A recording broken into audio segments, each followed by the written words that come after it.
Bonjour à tous et bienvenue sur ma chaîne YouTube Objectif Bonheur. Aujourd'hui, je vous retrouve pour parler de l'épargne de précaution. Mais qu'est-ce que c'est ça?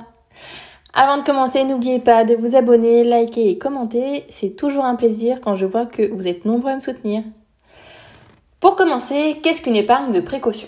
Alors, une épargne de précaution, c'est une épargne qui va être disponible, qui va pouvoir vous aider à faire face à des coups durs.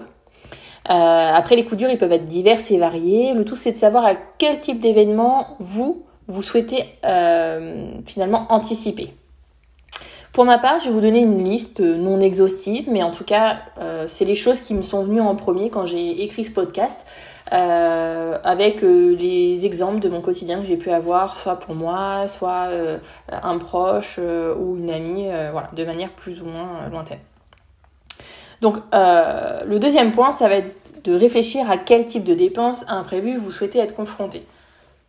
Donc, mes exemples, ça va être par exemple, votre voiture tombe en panne, vous devez racheter une voiture. Bon, ben là, il va falloir se poser la question de comment je fais pour racheter une voiture. Donc, l'achat de voiture, pour moi, ça fait partie d'un imprévu. Ensuite, ça va être aussi un décès. J'ai déjà eu des personnes autour de moi qui ont eu un décès soudain et qui n'avaient pas anticipé ça. Et quand il faut sortir 10 000 € parce que c'est le coût d'un d'obsèques en moyenne, et bien clairement ça a été très compliqué.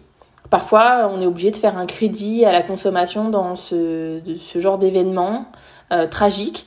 Et je peux vous dire qu'on a autre chose à penser que d'aller faire un crédit pour cette situation-là.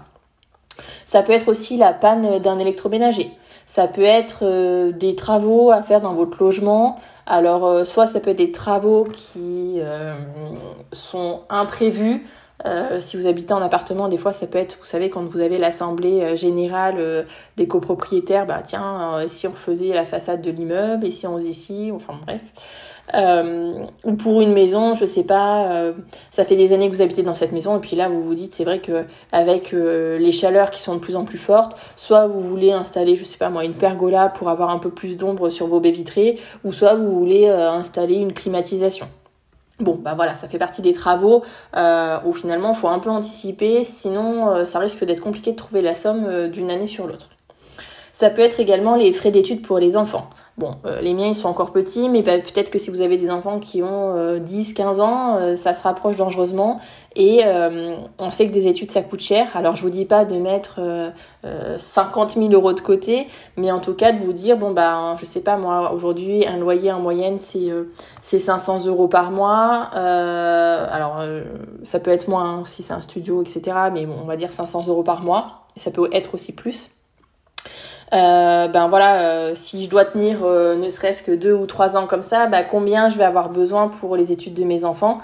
Clairement, ça peut vite monter entre 5 et 15 000 €. Donc ça va très vite et ça, c'est pas du jour au lendemain non plus qu'on arrive à économiser 15 000 € en une année. Surtout si vous n'avez pas fini de payer votre maison quand vos enfants commencent leurs études.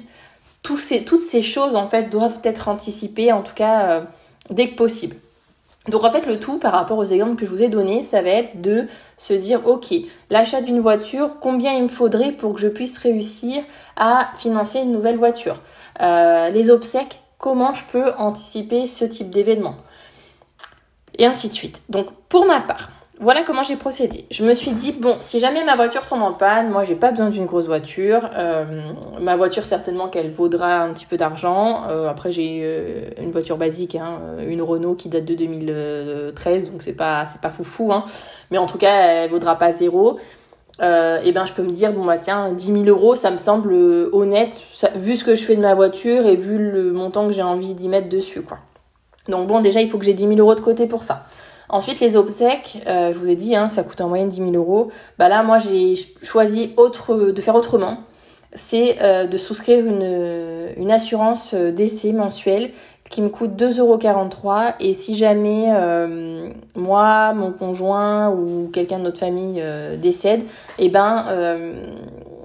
on a chacun une assurance finalement comme ça qui fait qu'on aura un fonds garanti. Et ce fonds, il correspond à 10 000 €, donc le montant d'obsèques. Donc ça, du coup, je l'ai sorti. Donc je suis toujours à 10 000 € de fonds d'urgence à avoir sur mon compte. Ensuite, je me suis dit électroménager. Bon, c'est quoi l'électroménager que j'ai le plus cher chez moi?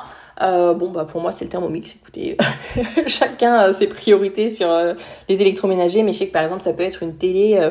Une télé, ça coûte des fois, ça peut coûter entre 300 400 euros comme 5000 euros, quoi. Et encore, je sais même pas combien ça peut coûter, mais si c'est ça votre électroménager le plus cher, peut-être dites-vous, je vais fixer ce seuil au max, comme ça, si jamais ça tombe en rade et que c'est indispensable pour vous, vous pouvez racheter une télé. Moi, c'est pas mon cas. Mais même le Thermomix, je sais même pas si j'en rachèterais un s'il est tombé en panne. Voilà. Mais en tout cas, je me dis, si ma machine à laver tombe en panne, ça fait partie électroménager, c'est au sens large. Donc, un Thermomix coûtant 1200 euros, j'ai rajouté 1200 euros à mon fonds d'urgence. Ensuite, les travaux dans le logement. Travaux dans le logement, là aussi, c'est très aléatoire. Mais en tout cas, je me suis dit, si je dois faire intervenir un plombier pour une fuite d'eau, si, je sais pas, il y a une tempête et que je dois refaire une partie de ma toiture, si pour X ou Y raison, après on a les assurances, mais attention, les assurances ne prennent pas toujours tout en charge. Si, comme on vient de construire, on a un voisin qui veut faire un mur mitoyen ou je ne sais quoi d'autre, ça chiffre vite. Donc je me suis dit là, il faut que je prévoie entre 5 et 10 000 euros. Donc on va prévoir large, donc je me dis il faut que j'ai 10 000 euros de plus. Donc vous voyez déjà je suis à 21 200 euros. Ensuite il y a les frais d'études pour les enfants. J'ai mon plus grand qui a 6 ans, donc on va dire à 18 ans il commencera les études vraiment. Donc j'ai 12 ans. Et là, je me suis dit, moi, que l'épargne à constituer pour ça, ce serait 10 000 euros aussi, parce que, comme je vous l'ai dit, 500 euros de loyer x 12, déjà, vous êtes à 6 000 euros. Les études, ça dure rarement qu'une seule année. Même si lui, il va peut-être bosser l'été, il aura peut-être des bourses, etc. Voilà, je me suis dit que 10 000 euros, c'est bien, sachant que j'ai 2 enfants.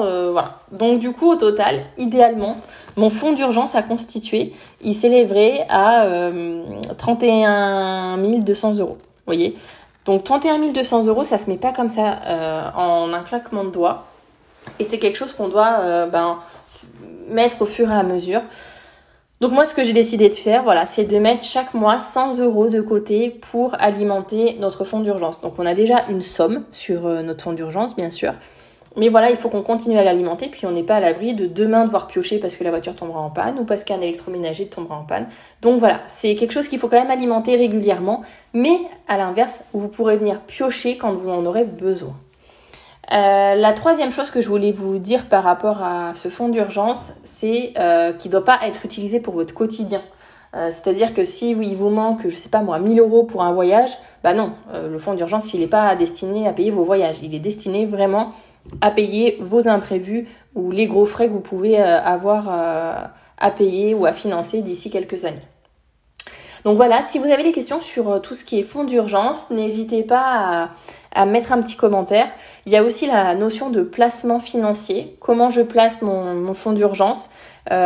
Aujourd'hui, il y a des taux qui sont plutôt intéressants, notamment sur tout ce qui est livret A. On est aux alentours de 2,5-3%.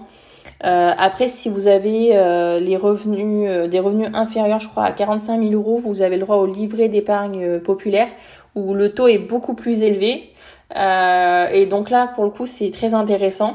Voilà, renseignez-vous un peu sur les taux de placement, sur où je mets mon fonds d'urgence pour quand même qu'il vous rapporte. Et puis du coup, c'est toujours intéressant parce que mine de rien, ça peut faire 100, 200 euros d'intérêt par an et mis bout à bout, ça vous aide justement à constituer votre fonds d'urgence. Alors du coup aussi, n'oubliez pas de me dire en commentaire si vous avez un fonds d'urgence, sur quels critères vous vous êtes basé, combien pour vous on doit mettre sur un fonds d'urgence. Voilà quoi, racontez-moi ce qui se passe chez vous. Je vous dis à très vite pour un prochain podcast et plein de bisous à tous. Ciao ciao.